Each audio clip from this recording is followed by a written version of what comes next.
warahmatullahi wabarakatuh. Puji syukur atas kehadirat Tuhan Yang Maha Esa sehingga kita semua diberikan nikmat kesehatan untuk tetap bisa berkarya. Perkenalkan, nama saya Syahid, dosen program studi Desain Komunikasi Visual, Fakultas Bahasa dan Seni Universitas Indraprastha PGRI Jakarta.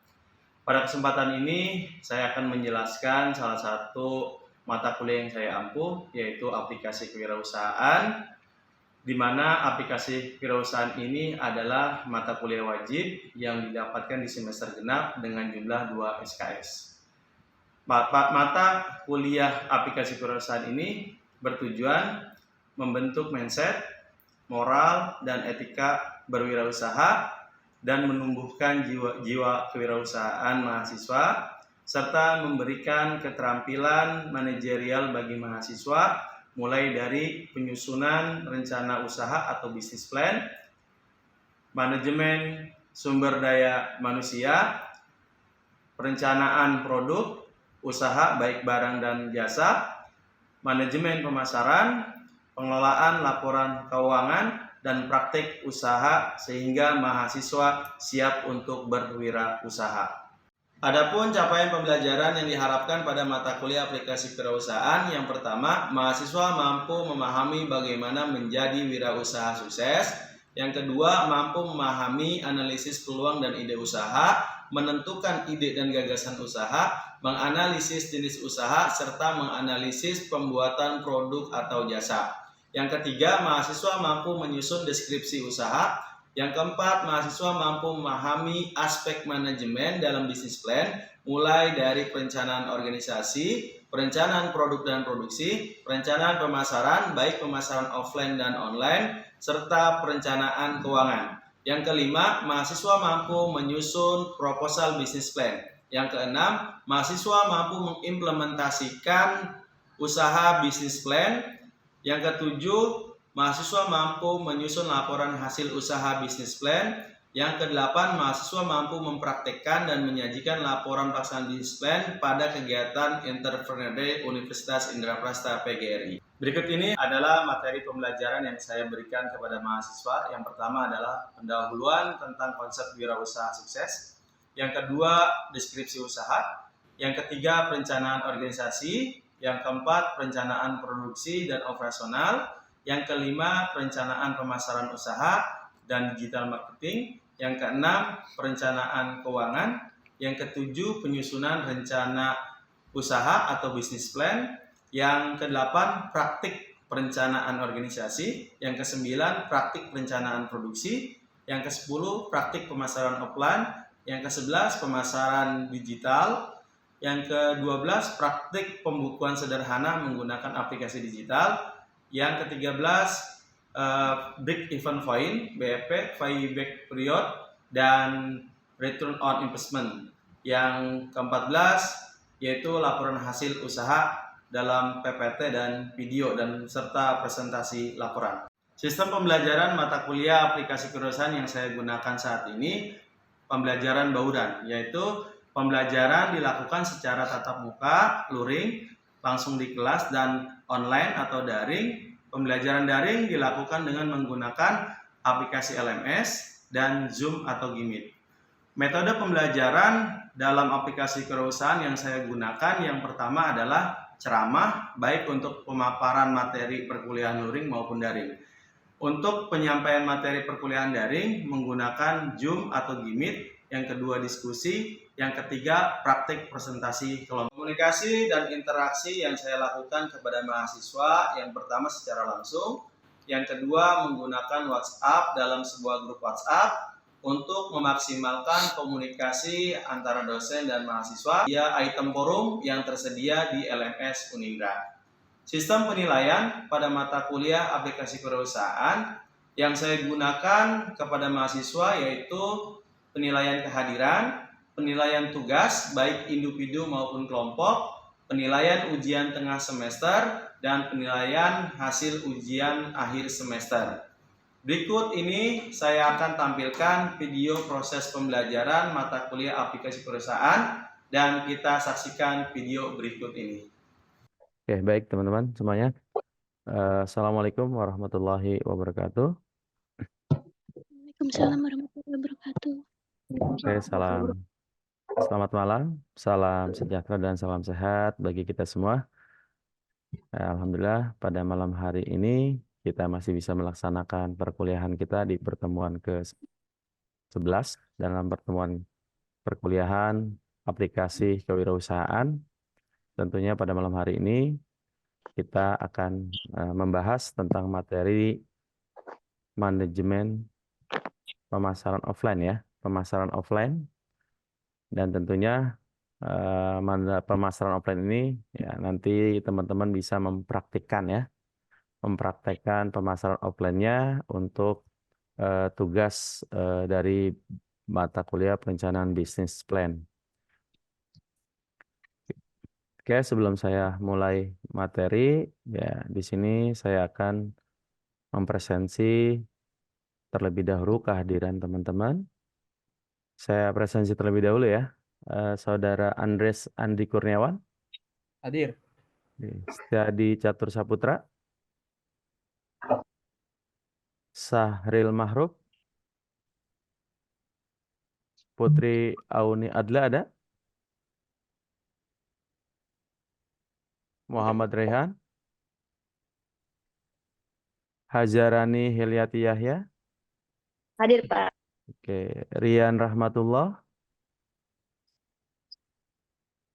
Alamsyah. Hadir, Pak, hadir. Oke, Fikri Naufal. Alamsyah hadir, Pak. Oke, Alamsyah hadir. Fikri Hadir, Pak. Naufal. Gimana sih? Muhammad Agung Setia Budi Wibowo. Aditya Nugraha. Hadir, Pak. Oke, Aan Sakinah. Hadir, Pak. Oke, Dionisius Arya Putrapat. Hadir, Pak, hadir. Oke, Anissa Sapitra Auralia. Hadir, Pak. Oke, Cynthia Yulita Sari. Hadir, Pak. Oke, Aditya Firmansyah. Hadir, Pak. Oke, lanjut Febriansyah. Hadir, Pak. Oke, oke untuk pertemuan ke-11 ini kita membahas tentang praktik pemasaran offline ya. Tadi sebelum kita praktik dalam pemasaran offline, tentunya teman-teman harus bisa memahami betul apa itu tentang pemasaran ya. Jadi pemasaran adalah seni dan ilmu yang terus berkembang ya. Nah, ini dalam era digital saat ini konsumen memiliki akses lebih banyak informasi daripada sebelumnya. Nah, sehingga strategi pemasaran harus lebih cerdas dan relevan. Nah, salah satunya dalam konsep pemasaran ini kita menggunakan konsep AIDA plus S. Nah, inti dari konsep ini adalah agar terciptanya suatu keberhasilan dari bisnis yang kita jalankan. Nah, tentunya kita harus bisa memahami ya pemahaman yang mendalam tentang konsep AIDAS ini. Karena nanti konsep AIDAS ini tentunya dapat membantu kalian meraih suatu kesuksesan yang Anda inginkan. Nah, ini ya. Nah, dari konsep model AIDA ini dikembangkan oleh salah seorang pengusaha dari Amerika Serikat bernama Elias ya. STL Lewis tepatnya di tahun 1898. Nah, ini Lewis menciptakan teori di mana ketika melaksanakan pemasaran, ini mulai dari menciptakan perhatian ya, menarik perhatian konsumen. Nah, kemudian dari tahap perhatian itu menimbulkan rasa apa? Rasa minat ya, rasa keinginan ya, rasa minat sehingga menciptakan suatu keinginan atau hasrat dari konsumen. Nah, sampai nanti konsumen itu mengambil suatu tindakan ya, tindakan terhadap apa? Terhadap produk atau jasa yang akan diinginkan oleh konsumen. Nah, disinilah konsep AIDA ini akhirnya banyak dipakai ya oleh banyak kalangan marketing ya, pengusaha menggunakan konsep AIDA.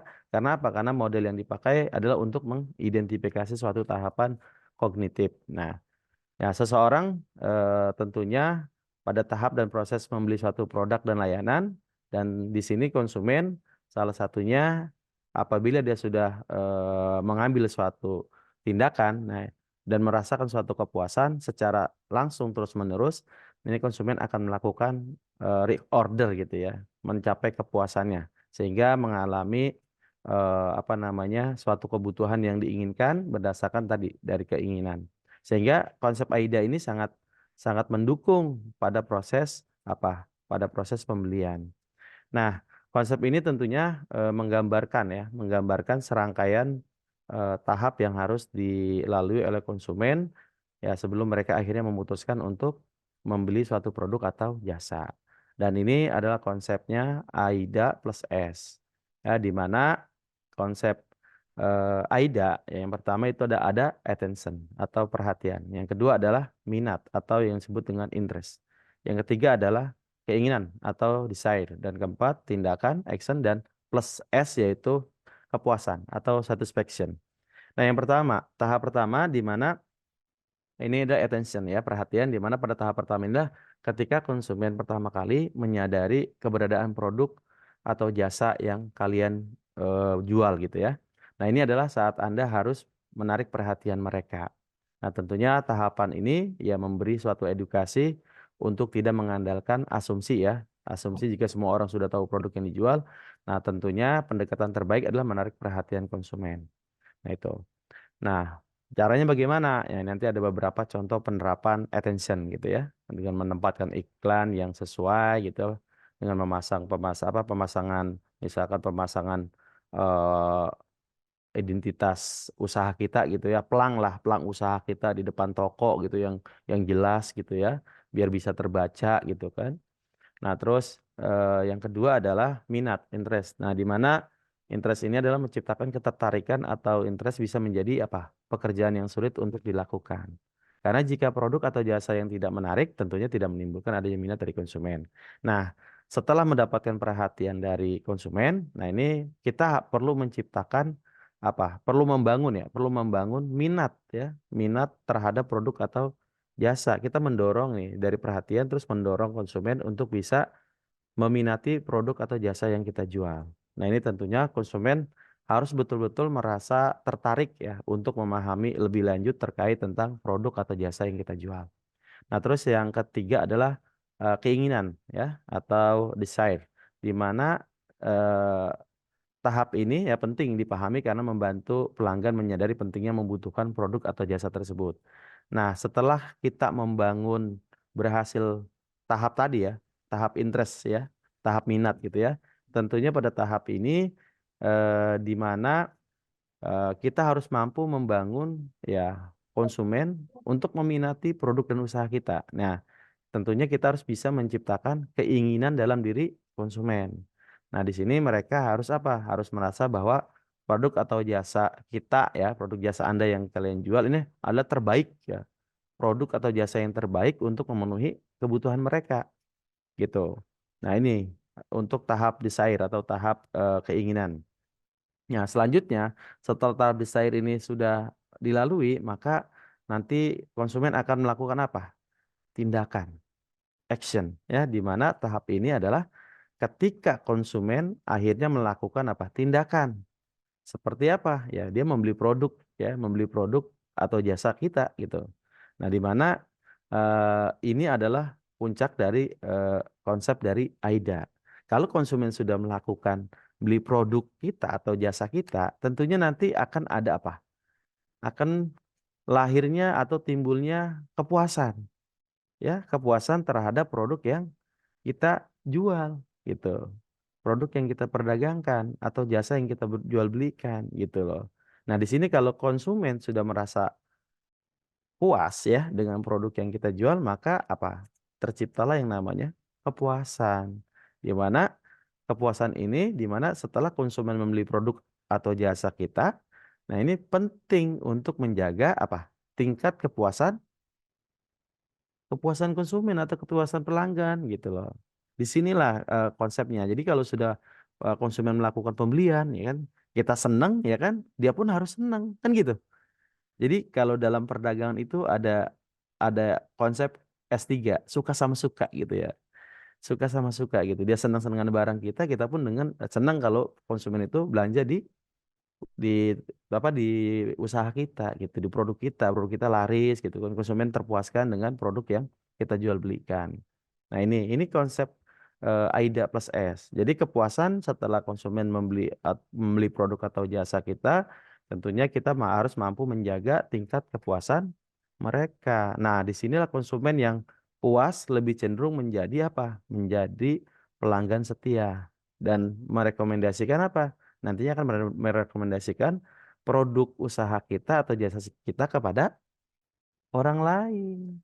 Tuh, itu yang perlu kita jaga. Yang perlu kita ciptakan adalah kepuasan buat konsumen. Ya biasanya paling kalau sudah konsumen puas tentunya dia akan berbicara, akan ngomong gitu atau mungkin bikin status kalau sekarang mah di media sosial gitu kan. Produknya dengan harga terjangkau ya kan memiliki cita rasa yang enak, packagingnya bagus, bla bla. Sekarang begitu kan? Ya kan kalau orang mau order gitu ya, pembelian apa penjualan barang online melalui online gitu kan. Nah, sekarang kalau misalkan offline dia akan ngomong kemana-mana gitu ya. Ke tetangganya, ke saudaranya gitu. Kalau sekarang udah media sosial dia tinggal bikin status terhadap kepuasan produk yang dia beli gitu.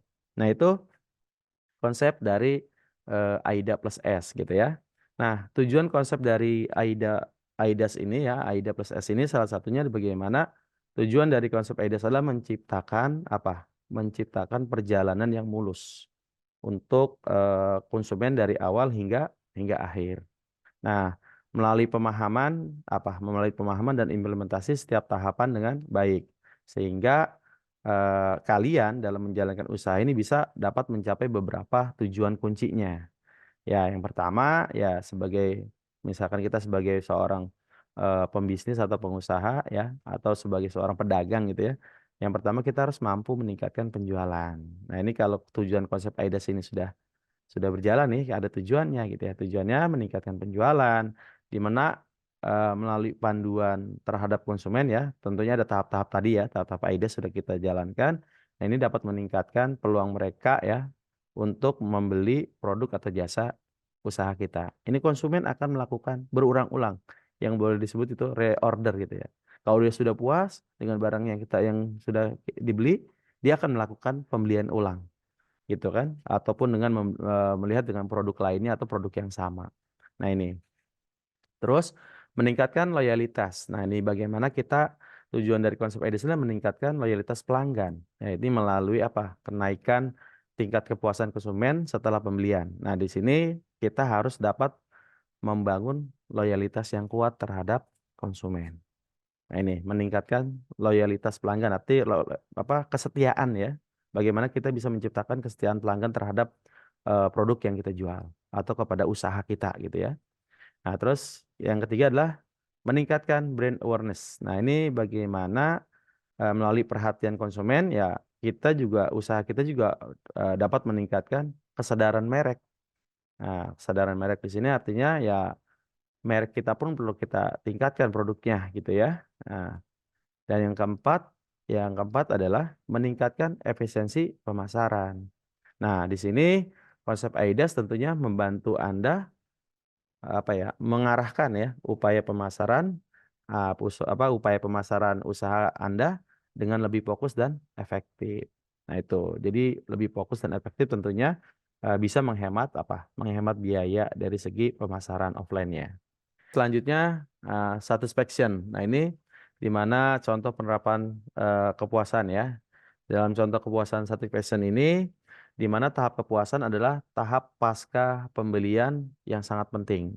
Nah, ini salah satu contoh penerapannya adalah melalui layanan pelanggan yang responsif dan berkualitas tinggi. Misalnya, sebuah perusahaan teknologi ini dapat memiliki tim dukungan pelanggan yang siap membantu dengan pertanyaan atau masalah pengguna setiap saat. Nah, di sini juga dalam certification ya, mereka biasanya mengirimkan ya, ini perusahaan biasa mengirimkan kita selaku pengusaha nih, kita selaku pelaku usaha, nah kita punya banyak pelanggan nih. Ya, untuk kita mengetahui mereka puas atau tidak, nah kita kirimkan survei kepuasan pelanggan. Nah, ini survei kepuasan pelanggannya untuk apa? Kita biar tahu mereka feedbacknya itu seperti apa. Ya, pembelian untuk mengevaluasi pengalaman mereka di situ bagaimana dengan produk yang kita jual gitu. Terus bagaimana rasanya menggunakan produk kita gitu ya. Nah, ini sebagai survei kepuasan ke pelanggan biar kita tahu oh ternyata produk kita kelebihannya seperti ini. Ya mungkin kekurangannya seperti ini ya kan. Kan makanya dalam Kalau produk-produk online itu jelas gitu, mereka aturannya jelas. Kalau itu produk itu cacat ya sampaikan cacat gitu kan, jelek segala macam ya sampaikan di komennya ya, di komen apa namanya, komen lamannya gitu ya, e-commerce-nya gitu. Nah, jadi dengan adanya survei kepuasan pelanggan ini tentunya menjadi apa? Bahan masukan buat kita ya, yang biar menjadi tahu kita gitu kan kekurangan kita apa. Nah, jadi kalau misalkan ada pengalaman pelanggan yang kurang mengenakan, ya maka di sini sebagai apa? Feedback kita untuk mengevaluasi dan memperbaiki.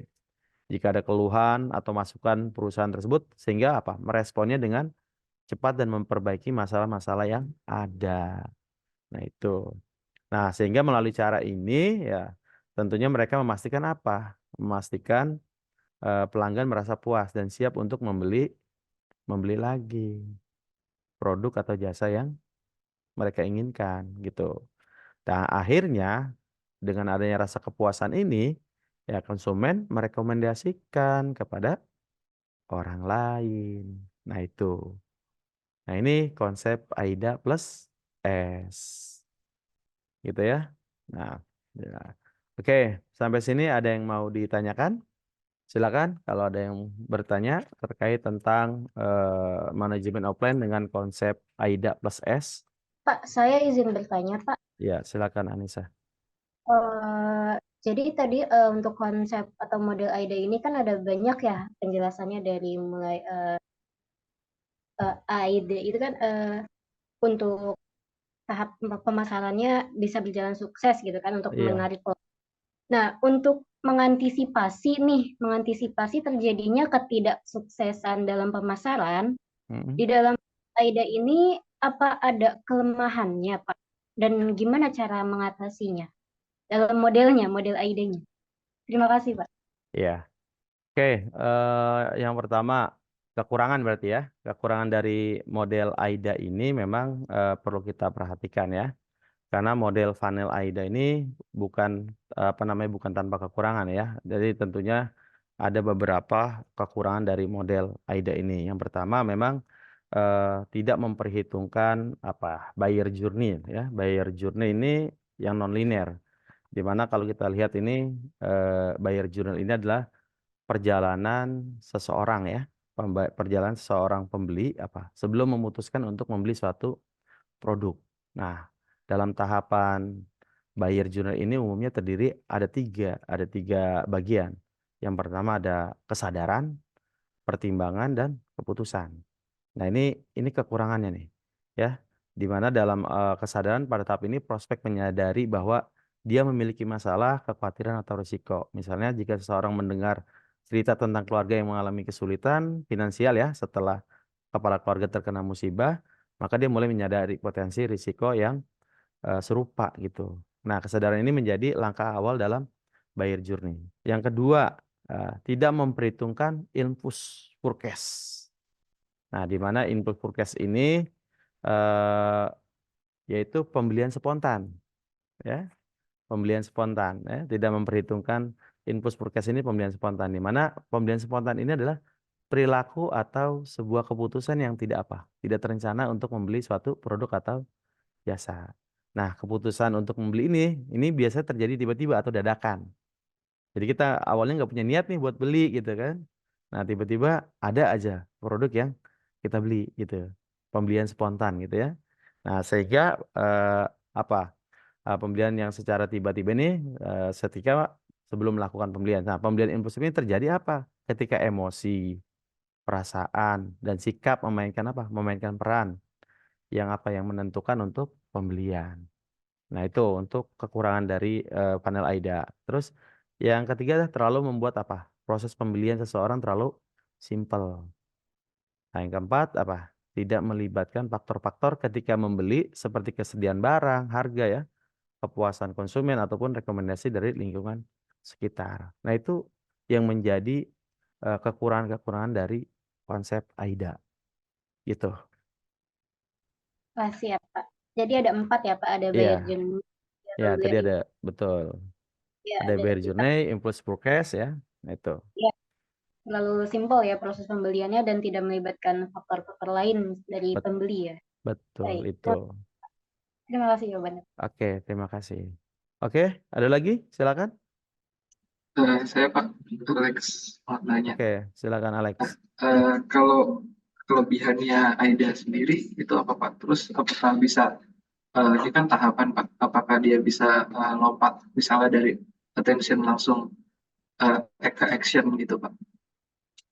Oke, eh, dalam tahapan konsep AIDA ini kan yang pertama mungkin ini konsep ini model ini kan berdasarkan hasil pengamatan ya, berdasarkan dari pengamatan atau berdasarkan dari riset lah gitu ya, pengalaman tadi yang telah apa namanya yang telah dikemukakan oleh Lewis ya, selaku apa namanya orang yang pertama kali ya, orang yang pertama kali menggunakan model AIDA ya. Ada yang model AIDA-nya dikembangkan ya, sehingga sekarang ini berkembang. Ya memang ini adalah tahapan-tahapan secara psikologis kalau saya bilang ini ya. Tahapan-tahapan bagaimana seorang konsumen itu ya ingin beli suatu produk diawali dari apa dulu kan gitu ya. Ya ini tadi dari attention gitu kan, perhatian ya, terus interest ya, minat, setelah minat ya dia melakukan apa? Timbul rasa suatu keinginan. Nah, kalau keinginan yang sudah semakin besar, keinginan itu semakin besar dan dia sanggup untuk membeli suatu produk tersebut, ya maka dia langsung action, ya, mengambil suatu tindakan. Ya, tindakan di sini dia sudah mempertimbangkan nih dari keinginan ini. Yang mempertimbangkan apa? Tadi mungkin produknya udah sesuai dengan keinginannya, produknya bagus, terus mungkin harganya juga sesuai dengan kemampuan konsumen, ya kan? Sehingga lahirlah suatu tindakan untuk membeli produk. Dan ini tahapan-tahapan ini nggak bisa diubah-ubah gitu. Setelah beli, ya mungkin ada rasa apa? Kepuasan. Ya, pasti teman-teman mengalami lah proses-proses AIDA ini. Saya yakin teman-teman mengalami betul tentang konsep AIDA ini. Saya pun mengalami gitu kan. Ya, kalau kita minat ya, kita ada kemampuan untuk membeli, ya kita beli produk itu karena sesuai dengan keinginan gitu kan.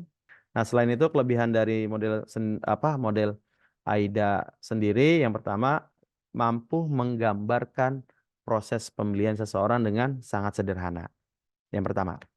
Yang kedua, membantu dalam mengetahui potensi kelemahan dari produk usaha tersebut. Ya, kita bisa mengetahui nih kelemahan dari produk usaha kita. Nah, itu. Yang ketiga adalah dalam konteks konten marketing. Nah, ini membantu membuat apa? Membantu membuat konten yang dapat mengkonversi audiens menjadi konsumen. Nah, ini kelebihan dari AIDA gitu. Jadi konsep awalnya memang AIDA, sekarang ini ditambah dengan plus S gitu ya. Nah, itu untuk kelebihan dari konsep AIDA. Sip, Pak. Ya, silakan. Ada lagi? Dah, kita lanjutkan ya. Jadi nanti setelah teman-teman sudah memahami tentang eh, konsep pemasaran offline ya. Nah, ini nanti teman-teman bisa mempraktekkan pemasaran offline-nya dengan konsep AIDA dengan beberapa pertanyaan seperti ini dengan menggunakan skala Likert ya. Nah, ini nanti kalau teman-teman usahanya adalah pemasaran secara offline, maka nanti terapkan AIDAS ya, konsep AIDAS ini di usaha teman-teman. Nah, konsep AIDAS tentunya ini meningkatkan ya strategi pemasaran usaha teman-teman nantinya dengan membantu kalian semua ini biar fokus pada setiap tahap perjalanan konsumen. Salah satunya tadi AIDA plus S ini adalah perjalanan psikologis konsumen ini di sini nih gitu loh. Ya, mulai dari tadi ya, perhatian, minat, nah, terus apa lagi? Biar apal nih. Apa lagi? Keinginan, tindakan, dan kepuasan. Nah, ini teman-teman bisa praktekin tuh. Ini kuncinya. Ya, menjaga kepuasan konsumen itu sangat penting. Sehingga apa? Sehingga nanti kalian kalau sudah menjalankan usaha bisa dapat memaksimalkan peluang penjualan dan membangun loyalitas pelanggan. Sehingga apa? Peluang penjualan akan semakin besar nantinya. Gitu. Oke, mungkin itu saja kesimpulan dari materi kita pada malam hari ini. Ya, semoga apa yang telah saya sampaikan dapat bermanfaat ya, dapat bermanfaat dan bisa kalian terapkan dalam praktek rencana bisnis kalian. Oke, atas perhatiannya pada perkuliahan malam hari ini. Ya, kurang lebihnya saya mohon maaf. Ya, saya akhiri. Assalamualaikum warahmatullahi wabarakatuh. Demikianlah penjelasan dan cuplikan terkait salah satu mata kuliah yang saya ampuh, yaitu aplikasi perusahaan. Mohon maaf apabila ada kekurangan dan kesalahan. Semoga dapat bermanfaat. Terima kasih atas perhatiannya dan tetap jaga kesehatan dan semangat selalu. Saya Sahid pamit undur diri. Wassalamualaikum warahmatullahi wabarakatuh.